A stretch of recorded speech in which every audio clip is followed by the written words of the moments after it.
নৌকায় করে প্রচার স্বরূপনগরের তৃণমূল প্রার্থীর। ইছামতি নদীতে দলের কর্মী সমর্থকদের নিয়ে প্রচারে বেরোন বীণা মণ্ডল। কথা বলেন মৎস্যজীবীদের সঙ্গে, নদী পাড়ের বাসিন্দাদের সঙ্গেও জনসংযোগ সারলেন ঘাসফুলের প্রার্থী।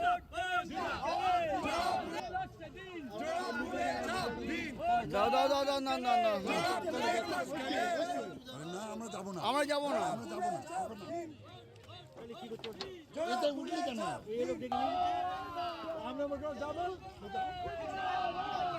দেখতেই পাচ্ছেন আপনারা, সেই ছবি আপনাদেরকে দেখাচ্ছি। নৌকায় করে প্রচার সারলেন ঘাসফুলের প্রার্থী। যারা মাঝিরা রয়েছেন তাদের সঙ্গে কথাও বলেন তিনি। মৎস্যজীবী সম্প্রদায়ের মানুষ আছেন, তাদেরকে আমরা বলতে এসেছি যে তোমরা যেন ভোটটা সেইভাবেই আমাদের তৃণমূল কংগ্রেসকে দিও, কারণ মমতা বন্দ্যোপাধ্যায় এই মৎস্যজীবীদের জন্য প্রচুর উন্নয়ন করছেন।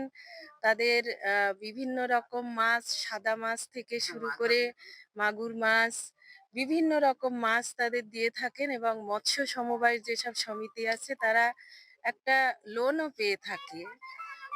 সেইভাবেই আমাদের মমতা বন্দ্যোপাধ্যায় তাদেরকে সাহায্যের হাত দিয়ে বাড়িয়ে দিয়ে থাকেন। brought to you by কলকাতায় আর জেলায় জেলায়।